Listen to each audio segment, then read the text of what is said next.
Ya, kembali lagi bersama Michael. Di bab kali ini kita akan membahas tentang mewaspadai ancaman terhadap kedudukan NKRI. Pertama yang akan kita bahas adalah ancaman terhadap integrasi nasional. Integrasi nasional adalah usaha atau proses mempersatukan perbedaan yang ada pada suatu negara, sehingga terjadi keserasian secara nasional. Dampak positifnya dapat kita lihat, kita bisa memanfaatkan kekayaan alam yang melimpah untuk kesejahteraan masyarakat. Dan untuk dampak negatifnya, dapat memicu perpecahan bangsa akibat luasnya wilayah, karena Indonesia adalah sebuah wilayah yang luas dan beragamnya kebudayaan. Di Indonesia saja kebudayaan bisa sangat beragam. Indonesia berada pada posisi yang sangat strategis. Posisi silang Indonesia tidak hanya meliput aspek kewilayahan saja, tetapi meliputi aspek-aspek sosial seperti tiga ini, yaitu penduduk Indonesia berada di antara daerah berpenduduk padat seperti di Jawa, di Kalimantan, dan juga Sumatera. Yang kedua, ideologi Indonesia terletak antara komunisme dan liberalisme, di mana ideologi kita itu tergabung dari beberapa ideologi yang membentuk suatu kesatuan, yaitu Bhinneka Tunggal Ika. Itulah yang mendasari ideologi kita. Yang ketiga, ekonomi Indonesia berada di antara ekonomi sosialis dan ekonomi kapitalis. Kita itu mempunyai sebuah sistem ekonomi di mana ekonominya itu berawal dari sosialis, sangat sosial sekali, didasari oleh sila kelima kita. Dan juga ekonomi yang kapitalis, berpusat pada satu daerah, yaitu Jakarta, di mana Jakarta itu sebagai pusat perekonomian dari Indonesia tersendiri. Dan juga lain-lain. Apa sebenarnya ancaman di bidang ideologi? Ancaman di bidang ideologi bisa berbentuk banyak. Contohnya, ideologi komunisme. Komunisme dapat mengubah ideologi kita. Ideologi Leninisme, ini berhubungan dengan komunisme tapi berbeda dikit. Untuk ideologi Marxisme, ini ada akal cikal bakal dari komunisme tersendiri. Itu lebih awal lagi daripada komunisme. Dan juga ideologi neoliberalisme, di mana liberalisme ini telah diperbarui menjadi neoliberalisme yang ada di beberapa negara selain Indonesia.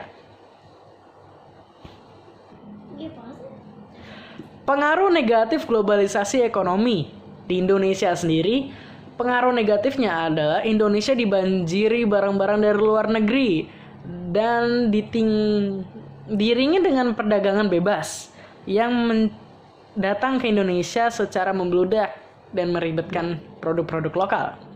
Untuk perekonomian Indonesia dikuasai oleh pihak asing, di mana pihak-pihak asing itu hampir menguasai ekonomi di Indonesia tersebut, sehingga produk-produk lokal, produk-produk yang dari Indonesia sendiri susah untuk muncul ke permukaan dan akhirnya kurang diminati.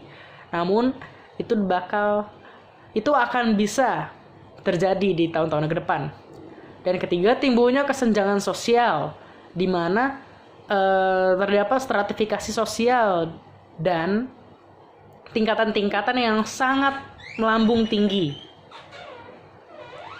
4. Bidang sosial budaya. Ancaman dalam bidang sosial budaya terdapat beberapa ancaman, yaitu dari dalam Indonesia tersendiri, didorong oleh isu-isu kemiskinan, kebodohan, keterbelakangan, dan ketidakadilan.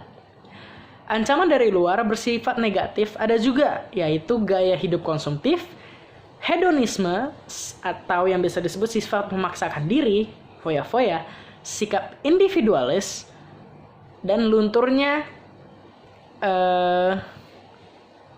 hilang keagamaan. Dan untuk yang kelima, bidang pertahanan dan keamanan, seperti ancaman militer, contohnya ancaman yang menggunakan kekuatan berserta senjata jika terjadi agresi militer dan sebagainya. Pelanggaran wilayah, pemberontakan senjata, mereka asal lewat, dan sebagainya. Untuk yang kelima, kita bisa lihat dari bidang pertahanan dan keamanan. Seperti ancaman militer, ancaman yang digunakan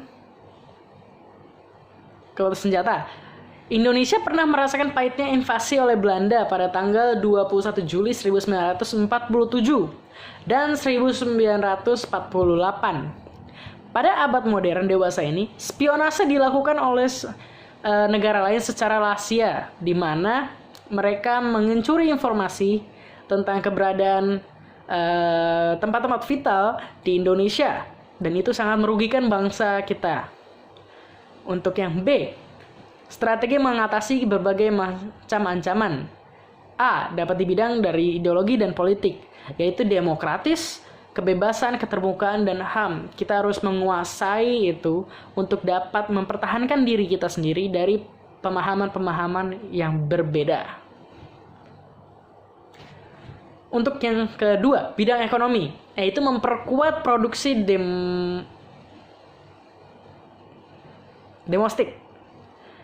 domestik, dan juga pertanian diajarkan menjadi prioritas utama. Dan perekonomiannya berorientasi dan juga bersistematis yang bagus. Untuk bidang sosial budaya dapat mengharapkan dari keseimbangan antar manusia kita, di mana kita saling toleransi, saling menghargai, dan juga keserasian dari berbagai bangsa yang ada di Indonesia. Dan dengan ini, saya yakin ancaman-ancaman terhadap Indonesia bisa dapat diselesaikan. Saya Michael dari kelas 10 IPS 4. 11 IPS 4. Absen 18. Salam Indonesia.